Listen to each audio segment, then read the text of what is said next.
So you're looking to move to East County, San Diego, but you're not sure if it's a good fit for you and your family. Well, in this video, I'm going to be talking to you all the pros and cons of living in El Cajon. I'm going to debunk some of the stigmas and share with you some amazing neighborhoods you probably didn't know existed. And we're going to get after it right now.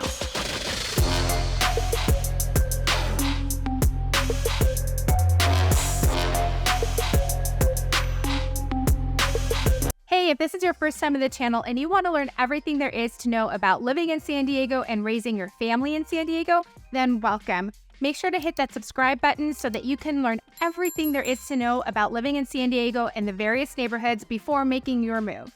My name is Emily Benito. I'm a real estate agent and I'm a mom, and I'm really passionate about helping families just like you make their move to San Diego. So whether you were looking to move in a week, 6 months, or in a year, make sure to give me a call or shoot me a text, send me an email, or even better yet, let's jump on a Zoom call so I can help you and your family make a smooth move to San Diego too.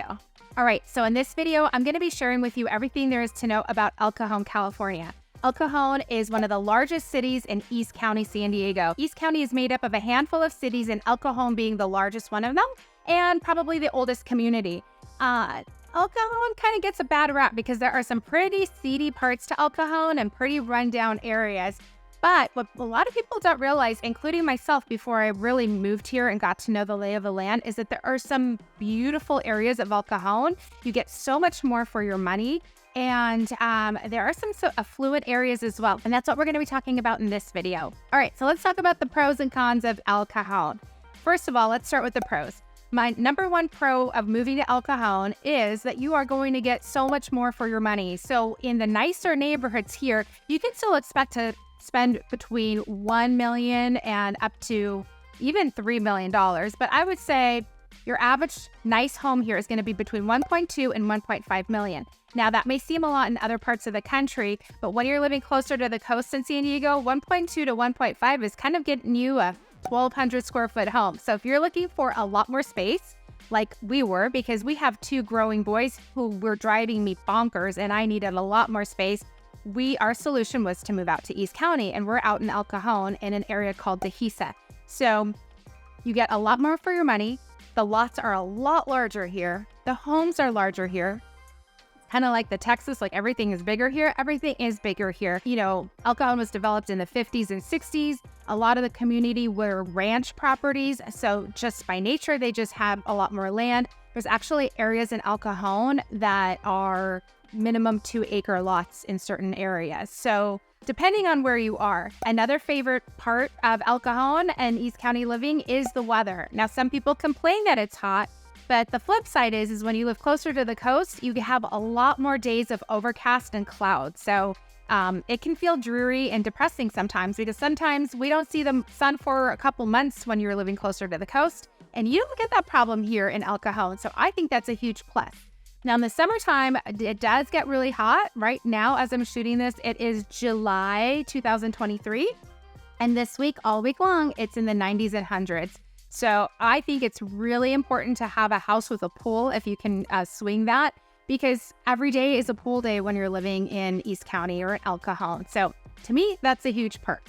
Especially with kiddos, I love wearing them out, playing outside all day in that sun and in the pool. It's great. So you get hot summers and cooler winters. You have seasons here. So the weather to me is actually a huge perk of living out in East County, San Diego. Number 3 on the list of El Cajon is that it is surrounded by nature. There's a lot more green here.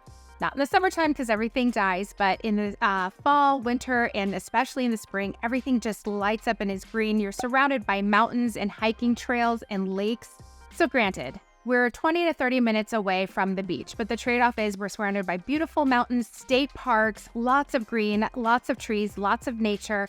And because we're so far east, 30 minutes east of El Cajon, you're going to hit Mount Laguna and Pine Valley, and those areas actually get snow. So when it is raining in San Diego, Mount Laguna is snowing, which is amazing because I've definitely taken my kids after school. We've jumped in the car, put the sleds in, headed out to the snow, only a half hour away, gone sledding, and been home by dinner time. So huge benefits. So we have snow 30 minutes this way and the beach 30 minutes that way. So I say El Cajon is pretty dang amazing location. Proximity to it all.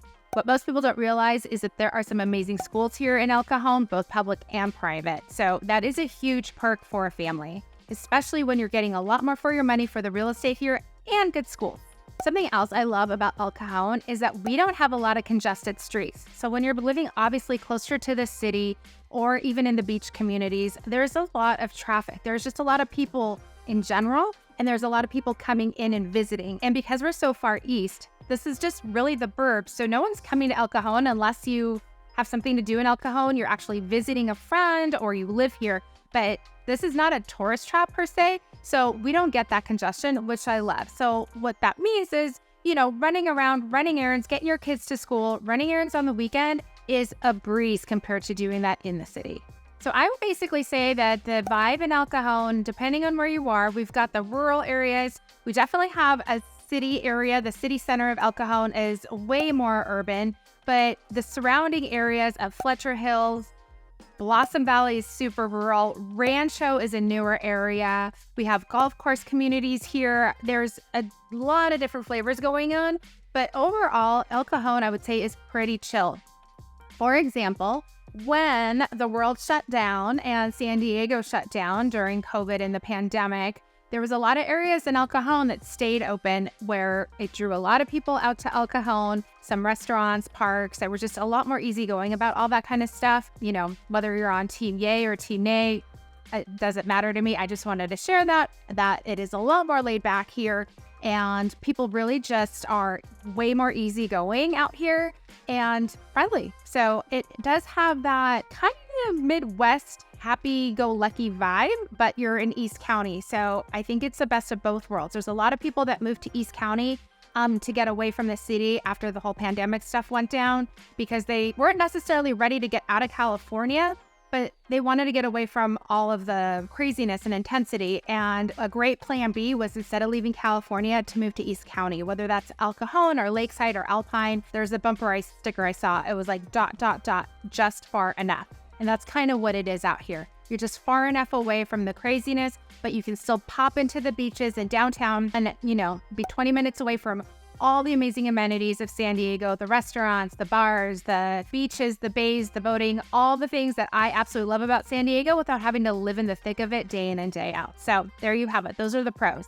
All right, well, every pro has a con, so let's talk about the cons. First of all, it's East County. So there are some things that East County is just missing that I am used to having very close by. And that is some great shopping and restaurants. You just don't have that here. We don't have amazing malls in East County. But again, you just jump on the 8 freeway and you get down to Fashion Valley, or take the 52 up to UTC Mall. And both of those are amazing shopping malls that have all the stores. And if you were bougie, those are where you're shopping. La Jolla and Fashion Valley are just a freeway away is what I say. But there's no great shopping within 15 minutes. There's not a lot of fine dining around here either. So that's something that I miss, is just being able to run out to a great sushi restaurant or a really nice dinner around the corner. There are some restaurants, but the selection is small. So it's something we had to get used to. But again, the trade-off of the everyday life, which is bigger homes, slower pace of life, more family friendly. We gave up the other things for that because I don't shop every day. So I can go to the mall. I can make a drive to the mall. We can make a drive to a date night if we want to go downtown or to the harbor, wherever.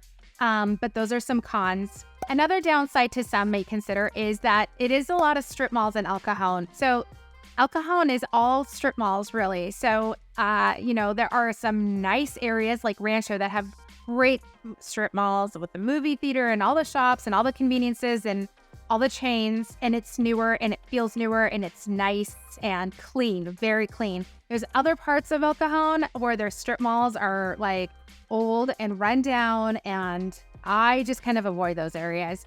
But it's all strip malls. There isn't like many areas where you're going to find cute, eclectic coffee houses and cute, eclectic restaurants or museums or, bars. It's East County. There's no way to sugarcoat it. It is what it is, but it just comes with the turf. So if you're used to something that's more eclectic and like hipster vibe, there's no hipster vibe here. We left the hipster vibes back in North Park and, University Heights. It's not here. So if you are into something like that, or if that is, you want to be around a walkable neighborhood with great coffee shops and restaurants and bars and places to check out like a band playing, you're not really going to find that here. You're going to have to get in the car and drive 15 minutes, which is not a big deal, or Uber it. But we don't have a scene here. This is really more about families and the ease of life. So if you're in that season of life, then El Cajon is for you. And if you are not, you're probably going to be miserable here because you're going to be getting in the car to go. Every time you want to go out and do something, you're going to be leaving El Cajon. El Cajon was established, in the 50s and 60s. So a lot of El Cajon is pretty old. It could look run down to some people. To others, they just see it as country. So depending on whether you're looking in the urban area, which is kind of central El Cajon, which if you're looking on a map, the 8 freeway runs right through, and anything right off the 8 freeway to the north and south of it is very urban or industrial. So the further away you get from the freeway, the nicer the areas get. And that's where you see Fletcher Hills, which is up in the mountains. The homes are beautiful. They have beautiful views. On the other side, you have Mount Helix. So there's part of Mount Helix, which is an affluent part of San Diego, East County, San Diego. Half of it's in La Mesa. The other half is in El Cajon. So that's really beautiful and affluent. But when you come down the hill and get close to the freeway, pretty shady. So that could be a negative for some. I know I'm getting adjusted to it. You're leaving a nice neighborhood and driving to the freeway, but you got to go through the hood to get to the freeway. So something to consider. So the last thing I'm going to say about El Cajon in the drawback is obviously the commute. So if you are commuting for work, you're going to be dealing with traffic on the freeway. That traffic is going to be during rush hour. So in the mornings and in the evenings. It's not all day, every day. It's not like, I'm originally from LA. There's traffic on the freeway 24/7. Weekend, 11 p.m., you can hit gridlock on the 101 or the 405. Like, there is no rhyme or reason. The good news is we don't have that kind of traffic here, but absolutely between 3 and 6, and I would say 7 and 9 a.m. and 3 and 6 p.m., you're going to hit traffic coming in and out of El Cajon and East County in general. So that is something to be mindful of. Make sure to kind of map out where you're going to be working, what are your hours, and what that looks like. And does it make sense for you to move out this far east, or does it make more sense for you to be closer to your job? So something to consider. Again, there's a lot of trade-offs, but the traffic could get to you if that is an issue. Right, my husband commutes. He works in Kearny Mesa, which is way closer to central San Diego. Well, it is in central San Diego. And, he's dealing with about 45 minutes of traffic each way every day because most of El Cajon or East County, they're jumping on the 8 freeway or the 52 and they're going west, and it's gridlock in the morning and in the evenings. Not during the day, but during the rush hour. So if that is something that is of concern to you, definitely map out where your work is and see what that travel time looks like during rush hour. So those are my pros and cons for El Cajon, California. Do you have any pros or cons that I missed? I'm sure I missed, so drop them in the comments and let me know what you think. What's your favorite pro about El Cajon and what are your cons? I think that, El Cajon just gets a really bad rap, and I can understand why, because there are definitely some really shady spots to it, but there are some beautiful, beautiful neighborhoods that I don't see anybody ever talking about. So I'm excited to bring all those neighborhoods to you. I'm going to be sharing a series of all my favorite neighborhoods in El Cajon that nobody is talking about, like Fletcher Hills and Granite Hills and Rancho and Blossom Valley and parts of Mount Helix that are affluent, that have beautiful homes and neighborhoods that just feels like you've left San Diego. It almost feels like you've left California, but you still have all the benefits of living in San Diego. You're just a little bit outside of everything. So you're just getting more for your money, bigger homes, nicer neighborhoods, way more family friendly, way more family oriented, clear blue skies, warm weather, pool vibes. So make sure you check out those videos. And as I said in the beginning in this video, if you're looking for help on making a move to San Diego and you were trying to figure out what neighborhood is going to fit your budget and your lifestyle, give me a call, shoot me a text, or let's just jump on a Zoom so that I can help you make a smooth move to San Diego too.